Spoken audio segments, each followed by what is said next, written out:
Policies. Mike, good morning. So you've never been a judge before. You can't remember it, but you just remember it. So Well, it dawned on me. Look around here. Look at what's going on. No, we did it once over here in the park. There was a group of kids, a couple of schools had gotten together and done it about 6-8 years ago. Oh, cool. It was awesome, fun, but I wasn't a judge. Oh, what were you? I was the MC. Oh, then you were never a judge then. That's why I said that. Okay. You thought I was talking circles around you. Well, you're still talking circles, and I'm trying to catch up, and I think I'm almost there. You are. All right. So good policies. We mentioned earlier, we get together to make sense for the common Joe out there about a complex industry known as insurance. And I can't remember, 3 weeks ago, we talked about umbrella coverage, and I'm still at a loss. Oh, sure. So umbrella policies, what are those? We talked about that actually a little bit last week at the end of our conversation, where I was trying to kind of reinforce the importance of having appropriate liability limits, because you need to have appropriate liability limits to protect your assets, to protect what you have. So what is an umbrella policy? An umbrella policy, there's a couple of ways to describe it. I think the best one, the most appropriate one, is a catastrophic loss policy. I think that's a really good way to call it. Thing to call it. Like a house, like a car, We're like talking a loved one. Liability. Okay. Liability. So an umbrella policy is a liability policy that is called an umbrella because it is, if you were to write down on a piece of paper, you write home, auto, motorcycle, boat, write all that in the lower part of the page. Above all that, write umbrella. Umbrella is above all of those policies, and those then become what we call underlying policies. So how does an umbrella work? Let's say you have a home and an automobile, and let's say you have a motorcycle. Okay, so now you've got 3 policies. They all have their own liability limits, hopefully high enough.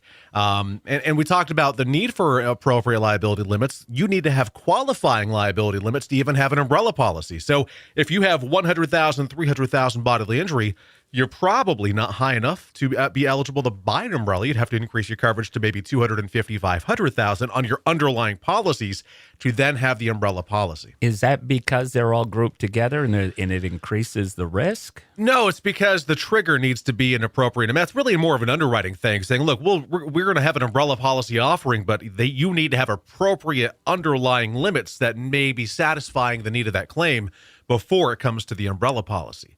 Because the umbrella policy is just that. It's a catastrophic policy. So if the liability limits become exhausted on one of your underlying policies, whether it be a homeowner liability claim, which, don't forget, if it's your primary home, it's worldwide liability. There's exclusions applied to it, such as automobiles and things like that, which is why you then have an auto policy and a motorcycle policy. But if you're involved in an accident or you become liable for injury to others or property damage to others, the liability limits of your primary policies, home, auto, motorcycle in this case, are going to respond. If it's such a big loss, devastating loss, maybe death occurred or something horrific happened, and your liability limits are exhausted, you would then have the liability limits available on the umbrella policy as excess coverage. Now, what are those liability limits in umbrella policy? Do you know what they might be? I haven't a clue, but I was going to ask you this here because a question did come into my mind while you were trying to explain that. I was assuming, tell me if I'm wrong, okay? Let's say, for example, you do have an accident with a motorcycle, okay? Sure. And there's a death. All right, that's a lot of money that is to be paid out to, of course, those mourning, right? Correct. So if the coverage limits are exhausted on your motorcycle, does that mean that it goes to your automotive policy or it comes to the umbrella policy? So in Vermont, interestingly enough, and it depends on the situation, there can be some level of stacking of limits. I have seen it in the past. I will say that I am not an insurance adjuster, so I cannot appropriately answer this with 100% certainty, but I can tell you from experience, I have seen liability limits stack. But if you have an umbrella policy, that might void out the need to stack them, because then you would just have the umbrella policy there to help you out anyway. So if you had 250, 500,000 on both your motorcycle and your auto, the most per person that would be paid out would be $500,000 if it stacked per person. And what if it exceeded that? Well, then you would need an umbrella policy. And again, the umbrella policy is there to protect you. That's why it's there. That's why people get it. So if you have assets to protect, you have homes or just investment accounts and many other things. Umbrella policy there is to be a layer of protection for you. So what limits are available on an umbrella policy? You can have entry level of $1 million. That's It's a That decent might amount of cover coverage, some. but Yeah. in the event of a catastrophic event, it might not. It's hard telling what the cost could be. So $1 million is really the starting point with most companies. They go up to 2, 3, 4, 5. I even have some companies that go up to $10 million on an umbrella policy. And the way that it works, and I say that these are probably some of the most underutilized policies out there because they're not expensive. I have an umbrella policy. I have $1 million limit. It's above my home and above my 2 vehicles, and I'm paying about $200 and so on a year for that protection. But it's really, and I'm a business owner, which is one of the key reasons why I have it. I want to make sure that there's no line drawn back to my business if, God forbid, I'm liable for something, and that I have that front level protection. Well, as you mentioned in the past, so we'll just use an auto policy because this seems to be the only one I get my head wrapped around. But say you've got the person that you hit has a $50,000 truck. You've got $20,000 worth of coverage. You got to come up with $30,000 somewhere. Otherwise, they start hitting your assets. Right. But having the umbrella will. And don't forget, though, the umbrella does require that you have specific limits. So there's underwriting requirements with an umbrella, such as driving histories, ages of drivers, types of vehicles, and how we rate it. And, of course, one of the big prerequisites is that you have what they say is the minimum allowed liability limits for the underlying policies. So it's just that's a very key thing to have. It's a good thing to have a discussion about. You'd be shocked at how much coverage you could get for how little it would cost. It's really an appropriate thing to look at for anyone out there. I honestly think that everybody should or could have an umbrella policy just to make sure they're protecting themselves. Well, I think you made a good point, too. Business owners, okay, whether it's a small business like the guys and gals that are out there doing lawn care, through the summer and stuff like that, that they have that, but also, too, an individual can have that. Right. Because I mentioned briefly last week, there's 3 types of umbrella policies available. There is the personal lines umbrella policy, which would be for you and I with our homes and our auto, whether we're renting or owning. Doesn't matter. If you have those interests, you can look to see what an umbrella policy would be. If you're a business owner, you can buy a commercial umbrella policy. If you are a farmer, you can buy a farm umbrella policy. So it's really about understanding what your exposures could be and identifying your assets and making sure that you're protecting them. And the biggest thing with an umbrella policy that I love, there's only 2 limits on the umbrella policy. There's the limit for liability, which, like I said, it could be 1 million, 2 million, 3 million, 4 million, 5 million and above. Pardon me, froggy this morning.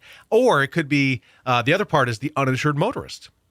So an umbrella policy can also be triggered if you are involved in an accident with somebody with not enough or no insurance, and now your bodily injuries sustained are blowing out the limits of your underlying policy, such as your home, auto, motorcycle. And now, or actually your home wouldn't apply because it doesn't cover your bodily injury in the home, but the auto and the motorcycle or ATV or snowmobile or boat even.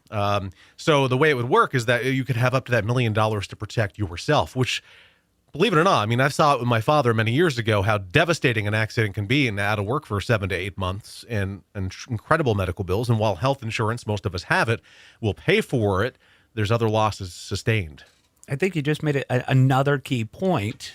And I know you know that because you're a smart businessman, but Thank you. Well, of course, I done fooled because you. I was going to ask you this. So, the umbrella coverage, is that just for others that you may harm? But you just said no. If there is an uninsured motorist that hits you, causes bodily injury above your coverage, then the insurance can pay you, take care of you. It can help right? you. It can help you, and that's and all around. That's what it's there for, is to help you from financial turmoil, financial loss, and the way that umbrellas are offered by almost every personal lines homeowner company. In fact, I believe all of them offer it in my office. So if you have home or auto, and some of them say, well, we'll let you have an umbrella policy with us if we insure your home.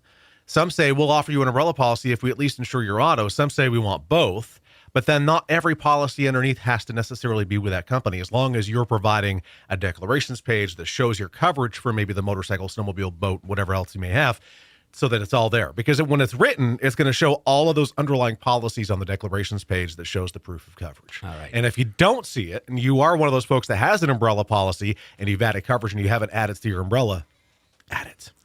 Yes, we've had this talk. That's why we talk good policies. Yes, sir. And folks want to talk policies with you? Give us a call, 748-5224. Visit our website, thebarrettagency.com, or on Google, Facebook, and YouTube as Barrett Insurance Agency. Plus, we're located at 309 Portland Street, Suite 102 in St. Johnsbury. So, what a fair week, huh? Oh, I can't wait. I gonna cannot be- wait. it's gonna be awesome. It's going to be fun to be on that stage. Yes. Mike, thanks for sharing this with us. We'll do it again next week. Thank you. I'll be about 5 pounds heavier with fried dough. Have at it. Magic in the Morning, Bruno Mars and